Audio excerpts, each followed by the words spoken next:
Hello, everyone. Welcome to today's podcast, Molding Life After Christ, where we bring you stories, teachings, and expositions that are relevant to your growth in Christ. And today we have a very interesting topic and an amazing guest to discuss this with us. We'll be looking at education then and education now. We know that over the years, the landscape of education has changed because technology has come and improved a lot of things. And today we'll be juxtaposing these differences and bringing you insightful things for you to know. Thank you. On today's discussion, we have a seasoned educator, Professor Adeleke, a professor of communications engineering and the former HOD, Department of Electrical and Electronics Engineering, Lautech, Ogbomoso. Well done, sir. Thank you. From your perspective as an academic, how would you define education then in the past and education now in the present? Thank you, our viewers. Thank you, my hosts. Defining education then and education now is quite deep. Education then has to be more conventional. Education now has gone unconventional. Education then was form of a centralized way of learning. Where in sense that if you wanted to enter university in those days, you could only enter through JAM. But today, things have changed.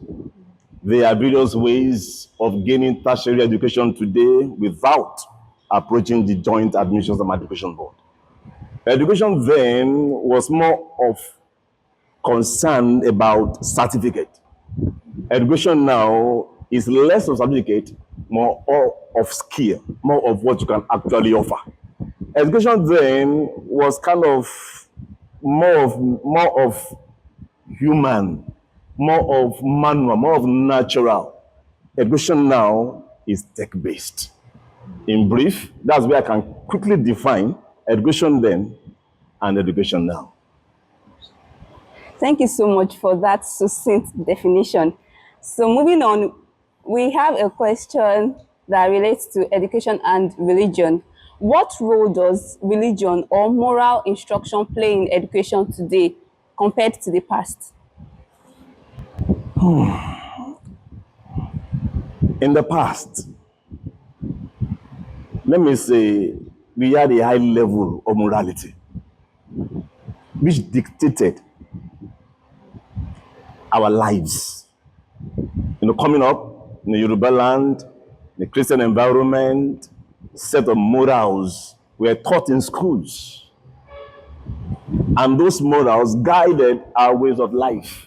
They will get our mates, they deal with people. But today, it's obvious.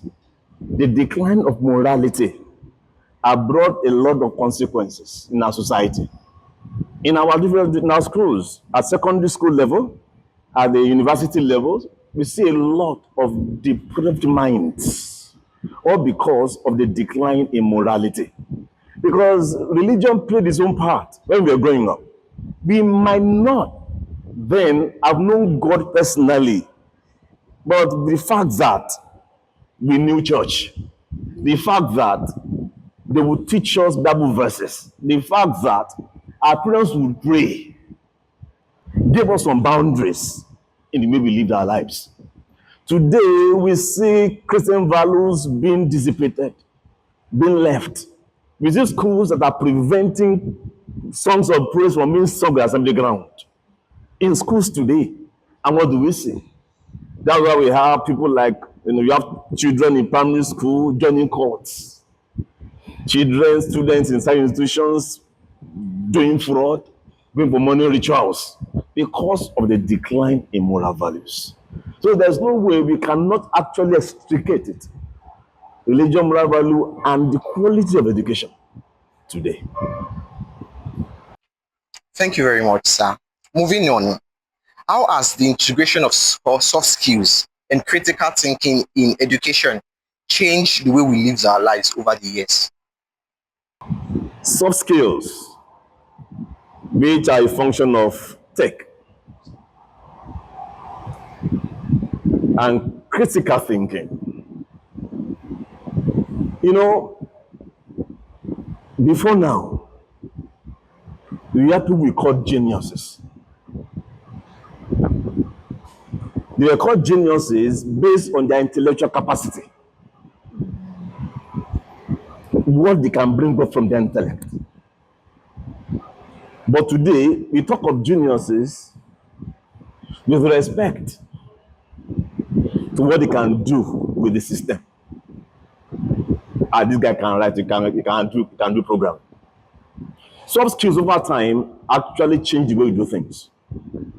In a way, I will see it in two ways, two perspectives. In a way, soft skills have brought some improvement in the way we do things. At the same time, on the other hand, soft skills have also tended to make us lazy. Yes. Critical thinking has been brought with low ebb over the years, in the last few years, to the extent that things that you normally use your brain. If I say, for example, what is square root of 44? You never does not have it does not have exact square root. But I say what is square root of 144? The next thing is just like calculator. So if someone are so used to about 2 times 3, you tend to think of use your phone to get 2 times 3. That's how soft skills have damaged our critical thinking facility. By and large, soft skills came as an aid to our thinking, but we have made it to be the actual thinker.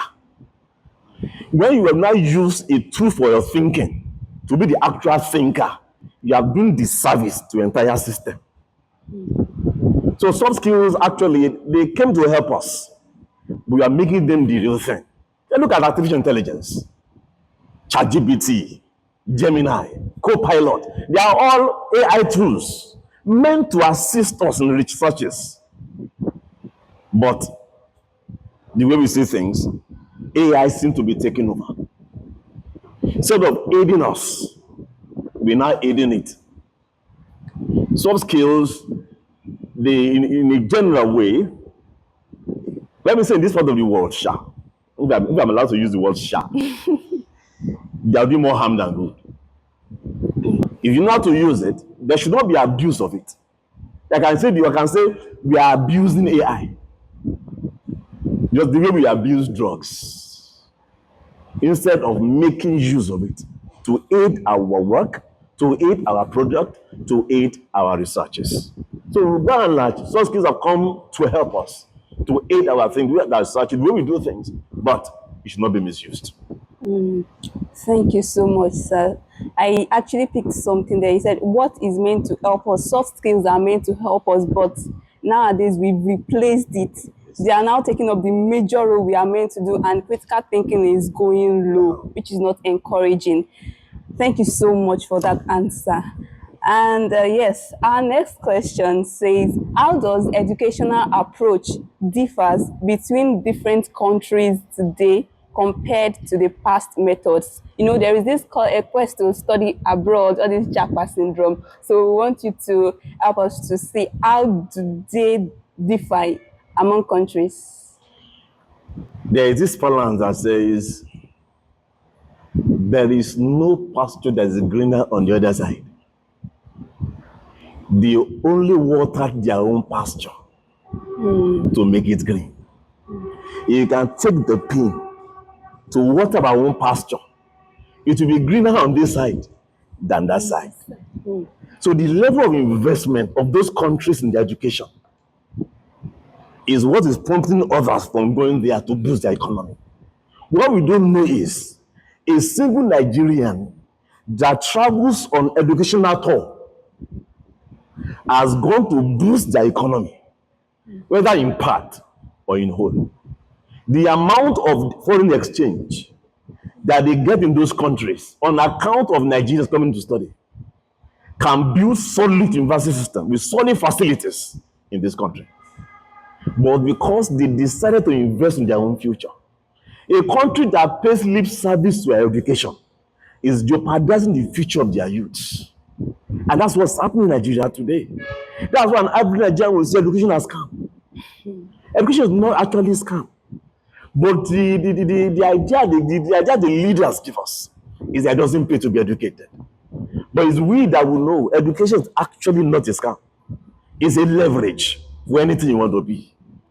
So the way people want to navigate where things are better, where there is a solid, a stable school calendar, where there is a promise of job after graduation, where there is reward for your money invested. You want to navigate towards that area than a place where just coming from school now, there has not been power since yesterday. All day. I got home, same thing. How will research be done in such an environment? That's why anyone that says want to travel, I don't argue. Want to travel outside for education? I don't travel. I don't argue. But first, make sure you know what you are going for and be defined before you go. It's not too easy there also, even education-wise. But know what you are going for and be defined before leaving. It helps. So people may want to travel to go and study for their education. It's not a crime because the environment in which you are kills morals, kills ability, kills desires. But if you don't want such a desire to die, if you cannot travel, rejig your own desire yourself because nobody will do it for you. Thank you very much, Sam. He said something that struck me. He said we should rigid ourselves against what the systems of education in Nigeria. So far, we've looked at the definition of education, we've looked at the role of religion and morality in education, we've looked at the incorporation of soft skill, critical thinking, and lastly, we discussed the difference in educational approach in different countries. And now we are moving on to other interesting questions that we have for our everly prepared guest speaker. Well done, Professor. What are the biggest challenges facing education system today, and how has technology transformed teaching and learning in recent years? Well, let me start with this from the latter question. Because the first one, challenges actually are much really, but the other one, how has technology transformed? Technology has actually transformed education. Back in time, I don't know whether anyone here was actually taught with chalk and blackboard. Yes, sir. Okay. When we're growing up. So we went from that to the whiteboard and the marker. From there, we went on to multimedia boards, where you could actually put your lecture on the board without writing anything. Then we move on to technology helping us to do online classes, virtual environment, virtual learning as we have today. Actually, technology has transformed. But the unfortunate thing is, it seems there's less of knowledge acquisition with the technology aiding our learning process. We have just the same thing, before now we had Bible in print exclusively. Yes. If you'll agree with me, the commitment then with the Bible in print and the commitment now with Bible in different kind of media, they are not the same. Bible on phone, Bible on app, Bible in audio format, Bible in everything. There's that, I have it, I carry it about in my phone, carry it about in my tab. The commitment there now today is less than when we had it only on print. The same thing, the commitment to education now, that technology is helping us, is actually reduced. Because in terms of value, the cost of education has increased over the years without a corresponding increase in the acquisition of knowledge. So it has actually aided it, or it should have aided it. But the real sense of the word is it aiding it? It's aided in terms of infrastructure. There are lectures I deliver to my students now virtually. My notes on the Google Classroom. We use Google Meet to attend lectures without writing anything on the board. It has aided us. But how much of that lecture those are the students actually benefit from. You know, it's easier when you have a physical class to know those around. Technology aiding us to a virtual learning environment. How will we know those around? Their students are asleep in their bed during online class. You will know. So these are the actually it's supposed to have aided it, but the reason the word it brought laxity with it. Let me pause on that for your technology. Let us go deep with technology aiding education system. Now challenges. One of the strongest challenges facing us in Nigeria especially is the advent into technology aided learning. Don't be confused. Technology aided learning should be a plus to us. But in this part of the world, going into it is a disservice to the nation. Because we do not have infrastructure for it. You want me to go into virtual learning for the last 48 hours? Oh, sorry, 48 hours. The day of last week, there was no LAN network. And you want me to do virtual learning? Is it within the recently increased tariff for MTN? They now buy data to do online learning. It's a challenge to education delivery in this country. One very strong challenge that is not local to Nigeria.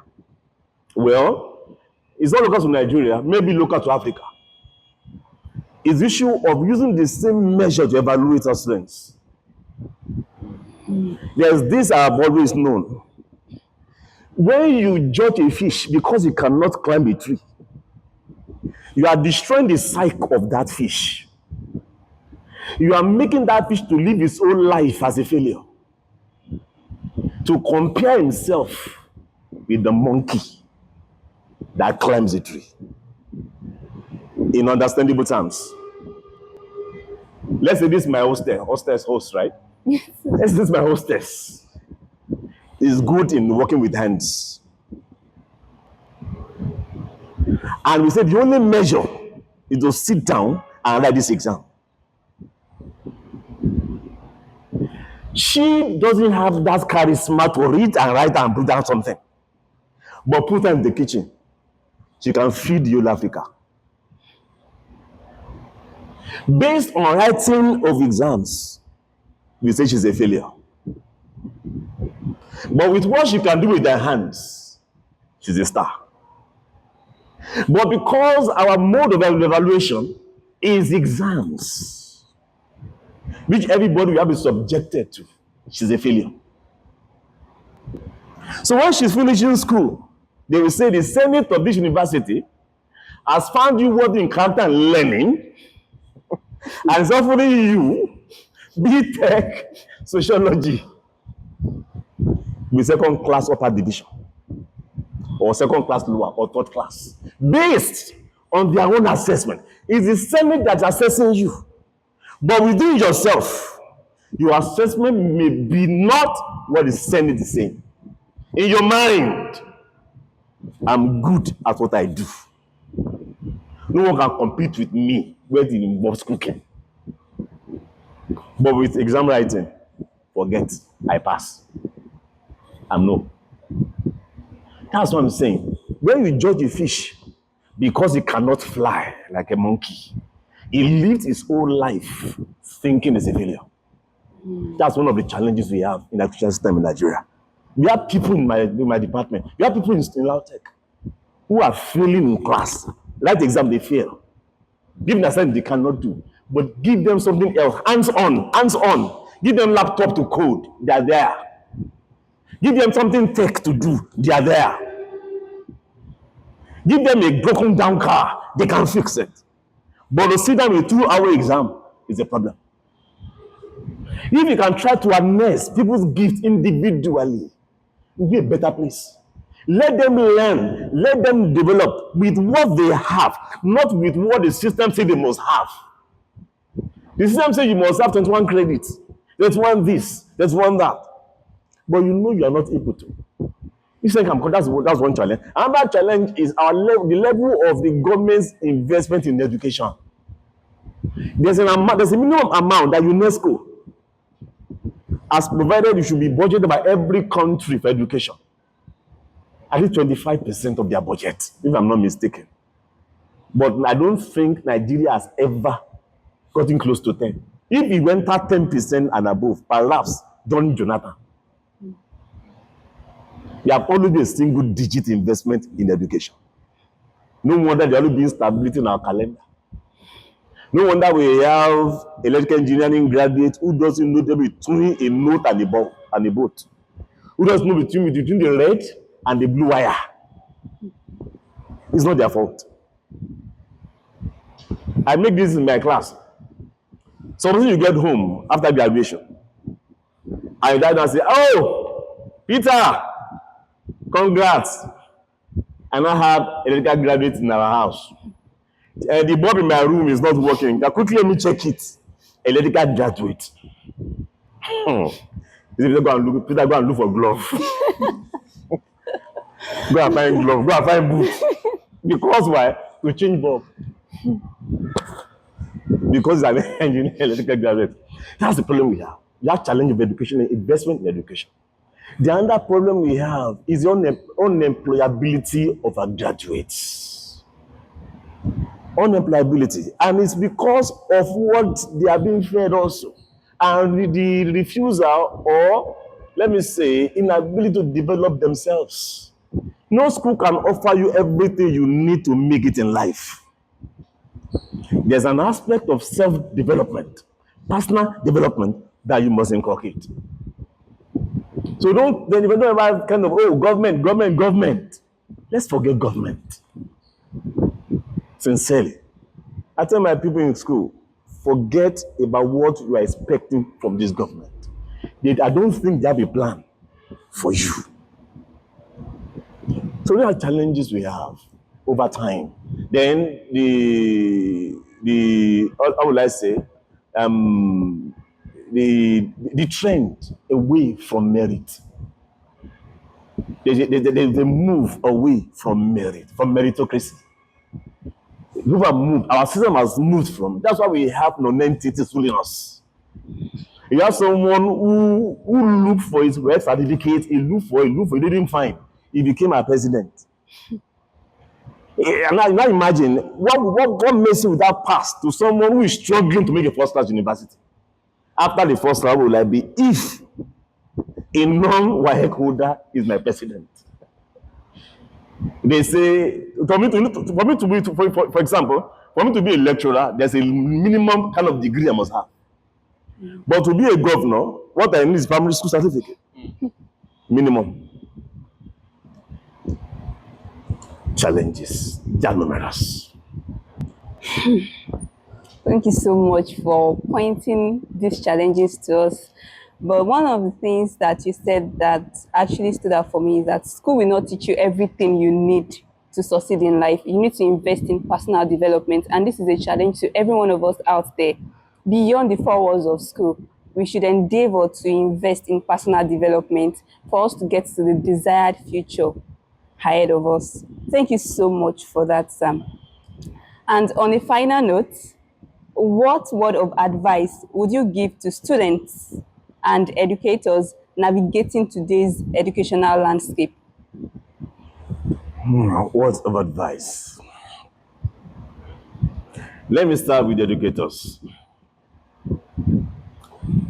Because you cannot give what you don't have. The level you reach is a function of the level of your mind. No one can grow beyond the level of his mind. Someone said something, said difference in destiny is as a result of difference in knowledge quotient. Your differential in knowledge levels determines where you are placed. So our educators, let's stay ahead of our game. Let's improve on ourselves.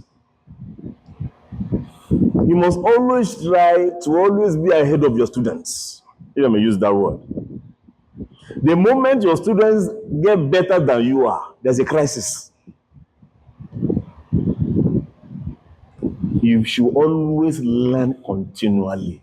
No man knows it all. No matter where we have reached, whenever learning stops, decay begins. You cannot afford to stop learning as long as there is life. At times, there's no desire to learn. But because of that picture you are looking at, you force yourself to learn. We unlearn, we learn, and we relearn. The hardest is the unlearning. Something that you have built in over the years to unlearning. For example, a guy who lived all his life bullying girls all his life. Maybe he's your color of the family. All the youngers are girls, bullying them the way he wanted. Now growing up into a relationship. To unlearn that act to be hard. To now begin to treat his wife with grace, with love, with care. We'll be serious on learning and relearning the way to treat a lady. So, every educator, every educationist must choose to learn and improve on themselves, even with the aim of knowledge impartation to their learners. Now, to students, the learners, education no be scam.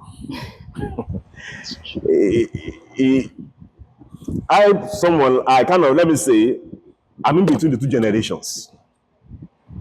I came from that side of free education. If I may tell you, my boarding house school fees when I was in secondary school was 80 naira. Not 800 naira. 80 naira. 80 naira. Wow. Boarding house. We lived that era. We lived in an era in which if there was a power interruption, we'll be surprised. We will be surprised. Wow. They've taken the light. But today, we are in an era in which we are in as. If you had power for close to 12 hours, you say, what happened? Is there a problem? There's a suspicion somewhere. That's the era. So I mean, in both generations. So I think I can talk to the youths and then for those who are in my levels too. So please, education is not scam. If you have found ourselves in the education world, we are in school, let's get the best out of it. Let's endeavor to be the best there. But if we have not found ourselves in school, or there's no means to get into a school, all hope is not lost. The era in which we are in is not just for conventional education. The people can train themselves. I don't know if the Google brothers actually went through conventional school like we are doing. I think maybe two or three people came out and developed Google as a search engine. Today, Google has gone beyond being a search engine. Yes. The Google data center in the US is so massive. So everything you do goes to that data center. I think two or three guys dropped out of school to establish Google. I'm not sure if the Wright brothers went to conventional school, those that developed the airplane. So your being who you should be is not exclusively a function of your certificate. Don't say school is scam. School can give you the leverage. School can give you the connections. School can give you the links. I tell my students in class, especially the final year, I say, don't just know your book. Know people. Hope is here. I think I used to say, hope is here. Don't just know people, not just know book, no matter how brilliant you are. If everything you have to, we are going to know in this school, is this your final year set? Know them and know them well. You don't know where they will be tomorrow. You may need them not to beg for work. You may need them not to beg for money. You may need them in your bracket. When the toddler is trying to make through a party, who do you think will call first? The Dangotes now. Yes. The Elumelus now. The deep collect onto the deep. Why not onto the shallow? So you need those people. Connections. I used to make the analogy. Let's make the analogy. Connection is life. Apart from what you learn in anywhere you go, conventional or unconventional, connection is life. Connection is life. Let's look at scripture. This is a believer's group. Let's imagine David never met Jonathan. Just let's imagine. Even though he was anointed right from Jesus' house. That anointing alone would not have made him king. Why God's hand was on him. The same way, say, God led me, I married this person, she's my husband, she's my wife. Haven't you seen that didn't work out? Yes, sir. But the role of Jonathan in David's life, connection, made him, Jonathan was so ready to leave the king for his friends. Connections. So don't let us play with it. Don't say, I don't like it, I don't like telling people. I've been disappointed once, so I take it gently, I take it calmly, I don't deal with people. If you don't deal with people, you are short-circuiting your future. Connection is life. You must know people. Your your real net worth is the network of people that you have around you. You measure up. That's why you just to say, it was long before I understood Eniola Shomi in Yoruba. It was long before I understood it. Eniola Shomi. It means the people are your net worth. Whenever nakedness is coming, it's the people that will cover you up. Please, wherever you find ourselves, let's take opportunity and learn. It may not be within 4 walls of a university. In every area we get to, in every sphere, let's make sure we are learning something. And another advice for upcoming, whatever we do, let's endeavor to be the best in it. We have a lot of things going on. That particular task, that particular skill you have learned, try to be the best.